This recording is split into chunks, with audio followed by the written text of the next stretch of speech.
Assalamualaikum warahmatullahi taala wabarakatuh dan salam sejahtera.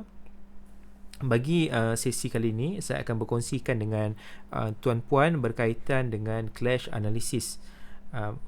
Sebenarnya chapter ni merupakan salah satu sub daripada topik kursus yang kita laksanakan, iaitu kursus Autodesk Navisworks Manage bagi koordinasi reka bentuk atau design coordination. Okey, sebelum kita pergi jauh, kita perlu tahulah beberapa asas perkara yang penting berkaitan dengan clash analysis ni lah. Biasanya kalau kita tahu clash analysis ni bukanlah benda yang baru dalam dunia pembinaan. Biasanya kita lakukan di tapak bina, dan dia memerlukan perubahan reka bentuk yang banyak dan boleh menyebabkan pertambahan kos dan masa. Dengan adanya Boolean Information Modeling ni, kita dapat laksanakan clash analysis pada peringkat reka bentuk lagi, di mana kita dapat buat forecasting untuk kenal pasti apakah potensi ataupun clash yang akan berlaku sebelum pembinaan bermula.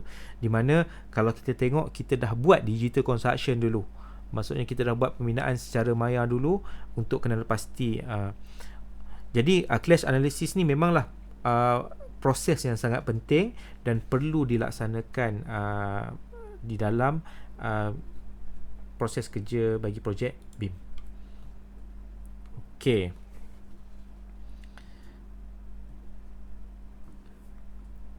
Okey, kalau kata kita tengok, biasanya inilah proses dia. Kalau sebelum yang sebelah kiri ni, kalau kita tengok, ini adalah proses konvensional. Maknanya kalau dulu bila kita nak tengok ada tak percanggahan ataupun antara disiplin, kita perlu bentangkan drawing. Kita perlu tengok dengan kanta untuk identify yang mana satu ada berlaku ke tak. Kadang-kadang kita pakai tracing paper untuk tengok. Okey, sebelah kanan tu kita laksanakan koordinasi dengan lebih bijak lah, ataupun kita kata smart, dengan menggunakan Boolean Information Modeling. Okey, secara umumnya clash detection dalam Boolean Information Modeling ni, dia terbahagi kepada tiga kategori yang utama lah.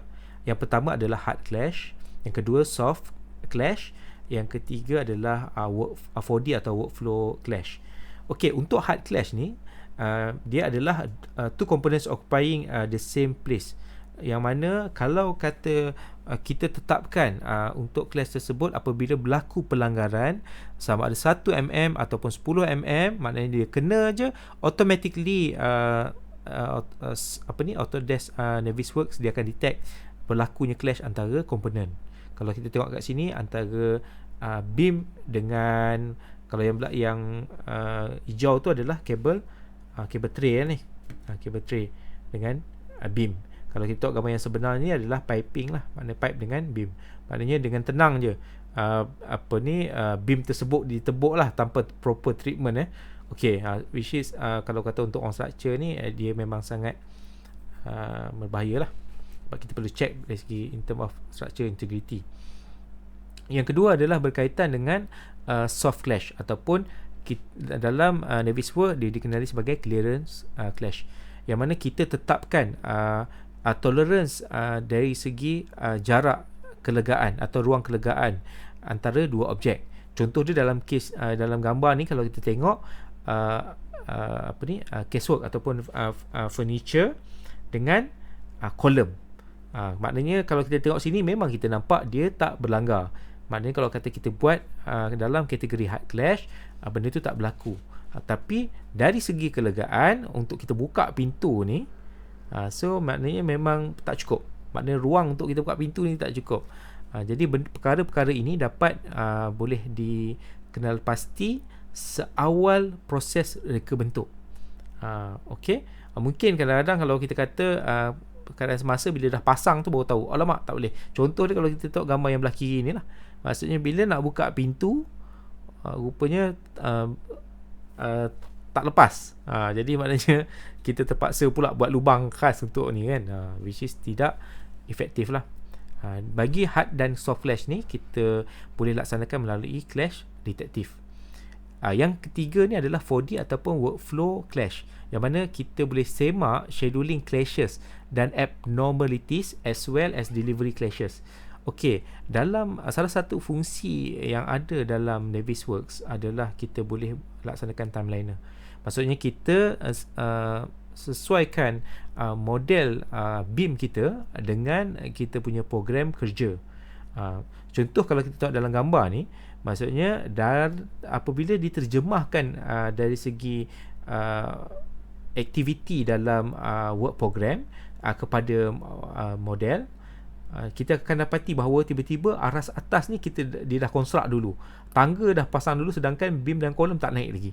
Yang mana secara tak langsung daripada sini kita boleh kenal pasti dah bahawa work program tersebut adalah tidak realistik dan mungkin tidak dilaksanakan mengikut sekuen kerja yang betul lah. Okey, ini adalah merupakan clash detective dockable window, yang merupakan dockable window yang paling penting lah untuk kita laksanakan clash test. Okey, untuk yang pertama ni kita dapati ini adalah clash test, di mana ini adalah senarai clash yang akan kita laksanakan. Contoh dia kalau kita tengok sini, ini adalah hard clash bagi floor versus duct, iaitu ducting bagi ACMV. Ini adalah merupakan clash analysis bagi disiplin arkitek dengan mechanical. Okey, kalau kita tengok dan begitulah semua clash test yang akan terlibat, dan perkara ini semua telah ditemplatekan. Maknanya secara umumnya item-item utama ini telah ada template, dan cuma nanti pada video yang selanjutnya saya akan menunjukkan bagaimana untuk kita buat ketetapan dan kita akan run clash. Okey, untuk yang kedua adalah select panel. Select panel ni adalah interpretasi kepada clash test yang kita telah tetapkan. Contoh kalau kata kita tengok kat sini, clash hard clash bagi floor versus duct. Okey, dekat sini kita akan tentukan dia sebagai sets. Maksudnya sets bagi arkitek untuk floor akan lawan dengan sets bagi mechanical item ducts ACMV. Okey, yang ni kita akan bincang secara terperinci dalam bahagian video yang selanjutnya lah, bagaimana untuk kita buat semakan untuk kita pastikan bahawa tetapan bagi select panel ni adalah betul berdasarkan clash test yang kita telah tetapkan. Okey, dan ketiga adalah setting panels. Dalam setting panels ni, dia yang ni lah kita akan menentukan sama ada kita nak laksanakan hard clash ataupun kita nak laksanakan soft clash ataupun clearance. Yang tetapan itu perlu dibuat di type. Di mana dalam contoh ni, kalau kita tengok sini, yang ni dia akan buat hard clash dengan tolerance 1 mm. Maknanya 1 mm je bersentuh antara dua komponen tersebut, maka dia akan dikategorikan sebagai berlakunya clash. Okey, dan selanjutnya adalah composite object clashing ni, kita tick ni bagi mengelakkan item ataupun komponen yang mempunyai layer apabila dia bertembung ataupun clash dengan satu item tu, dia tak akan dikira sebagai satu. Maknanya setiap layer tak dikira sebagai satu, dia akan jadi sebagai satu group tu sebagai satu clash, bagi mengurangkan lagi clash-clash yang bilangan clash yang akan dikenal pasti oleh Navisworks lah. Okey, untuk yang atas ni adalah clash status. Yang ni untuk kita monitor. Untuk kali yang pertama setelah kita run clash, dia akan jadi new. Dan selanjutnya active. Active maksudnya tak selesai lagi. Review kita dah tengok dah. Approve yang dah diluluskan, dan resolve yang telah selesai lah. Approve ni pun maknanya yang mana yang tak perlu pindaan tapi kita boleh consider dia. Ini bergantung kepada jenis-jenis clash yang berlaku lah. Okey.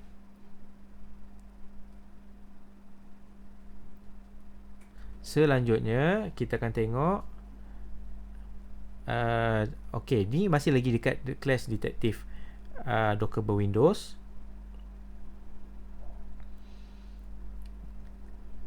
Setelah kita laksanakan clash, kita akan jumpa kita perlu tekanlah tab results ni, di mana kat sini dia akan keluarlah result panels, akan ada result display setting.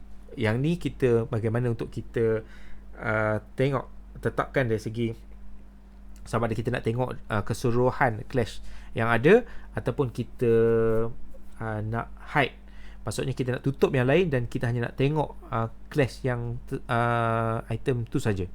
Dan kat sini kalau kita tengok yang kedua adalah result display setting sini, tools for manage result. Yang ni adalah tools lah. Bagaimana yang pertama ni untuk kita groupkan dia. Lepas tu macam mana kita nak kata apa, yang mana yang ada group kita nak pecahkan, kita nak assign siapa dan juga kita nak tambah komen. Okey. Selanjutnya adalah detail of result. Yang ni yang dia akan keluar lah mengikut status dan juga senarai clash yang ada. Dan selanjutnya adalah detail of both object that clash. Yang ni saya akan tunjukkan secara terperinci nanti bagaimana antara cara untuk kita laksanakan clash dengan efektif. Salah satu dia kita gunakan ni lah supaya kita boleh nampak detail of both object that clash ni, maknanya item apa yang clash dengan apa.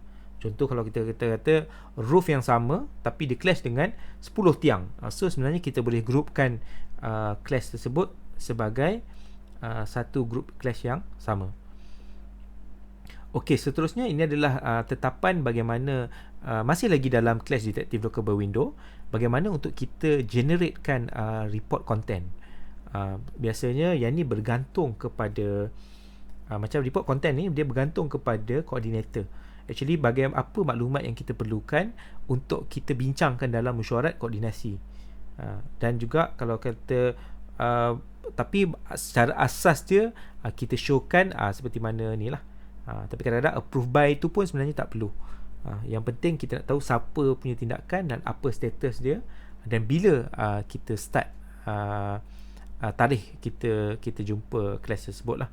Supaya kita dengan harapan maknanya proses untuk selesaikan clash tersebut tidak mengambil masa yang lama supaya reka bentuk tersebut boleh constructible dan boleh dibina tanpa ada sebarang masalah di tempat bina. Selanjutnya adalah clash includes in report. Yang ni kita nak masukkan dalam report ni apa dia?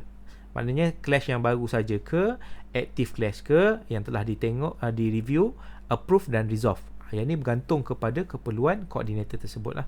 Dan report format ni sebenarnya kalau kita ada sini, sebenarnya kita ada 3.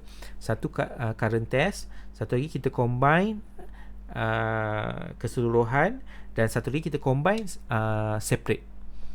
Maksudnya walaupun maknanya kita punya report tu dia sekalikan tapi dia asingkan mengikut class test yang dilaksanakan.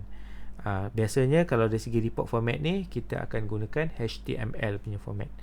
Perincian bagi bahagian ni dan juga hands on kita akan bincangkan dalam siri video yang selanjutnya. Okey, berikut ini adalah 5 status clash status yang ada lah. Yang mana definition clash status ni amat penting lah supaya kita tahu. Maknanya kalau kata active clash review apa, approve apa, new apa dan resolve apa. Kalau kita tengok kat sini setiap status clash tersebut ada warna indikator yang dah ditetapkan lah. Okey, kalau kita tengok sini untuk active clash yang that has been assigned to someone to resolve but still not resolved from previous test run. Maksudnya kita dah laksanakan clash tapi kita dah assign dah, tapi maksudnya tindakan masih belum diambil. Reviewed adalah clash that has been identified and reviewed but no immediate resolution and need a further discussion on it. Contoh dia, kalau kata clash yang kita kenal pasti tapi kita tak dapat tentukan lagi, masih perlu dibincangkan tindakan siapa. Mungkin kalau kata antara arkitek dengan structure, sama ada arkitek ke ataupun structure. So yang tu kalau kata tak boleh nak decide lagi, then kita akan tetap letakkan dia sebagai review. Okey, seterusnya adalah approve. A clash found and have been agreed to be worked out by someone meet in field. Maksudnya clash yang kira orang kata apa, dari segi model ni kira dah selesai lah. Maksudnya mungkin adjustment on site ataupun hanya berlaku disebabkan oleh model saja. Contoh dia kalau kata dari segi kedudukan ceiling, Maknanya shielding tu kalau kata nak elakkan zero clash, dia kena potong ikut shape yang sepatutnya lah.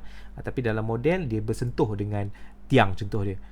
So maksudnya yang tu kita boleh approve. Maknanya adjustment tu dia boleh buat laksanakan di tapak bina. Seterusnya adalah Neo. Neo ni adalah pertama kali lah. A clash found for the first time in the current run of the clash test. Dan yang terakhir ni paling penting adalah Resolve. A clash found in the previous run of the test but not found in the current run of the test. Maksudnya kali pertama kita dah run, terdapat clash dekat item tersebut. Lepas tu bila kita dah buat penambahbaikan, kita dah gunakan model yang dah ditambah baik dan kita laksanakan clash test balik, dan dekat situ Navisworks dia dah kena pasti bahawa clash kat situ dah tak ada dah. Maknanya dah resolve dah. Jadi yang ni bukanlah manually dibuat oleh koordinator ataupun siapa lah. Maksudnya dia akan jadi resolve ni apabila kita run test tersebut sekali lagi dengan menggunakan model yang telah dikemaskini.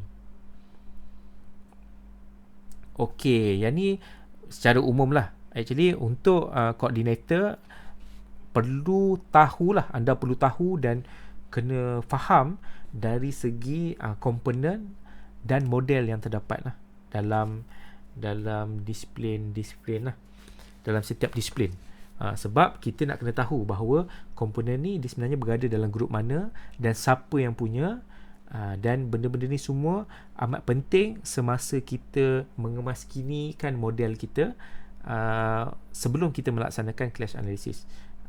Proses tersebut nanti kita akan buat secara hands on dalam video yang selanjutnya, yang mana apabila kita kena kemaskinikan sets bagi setiap model tersebut, sebelum kita laksanakan clash, kita kena tahu. Contoh dia kalau kata Dux ACMV ni, okay, maksudnya ACMV yang punya. Mechanical equipment ACMV, okay, is under ACMV. Sebab dia bergantung kepada cara model dan juga orang kata file yang ada. Macam mechanical ni dia dapat beberapa sistem dia sendiri. ACMV, cold water, DC, dental chair, FP, fire protection, LE, lab equipment, S, sanitary, dan plumbing features. Ni adalah contoh lah ya. Okay, secara umum dia kalau kita tengok itu je lah. Jadi insyaAllah kita akan laksanakan hands on dalam siri yang akan datang. Okay, terima kasih. Assalamualaikum.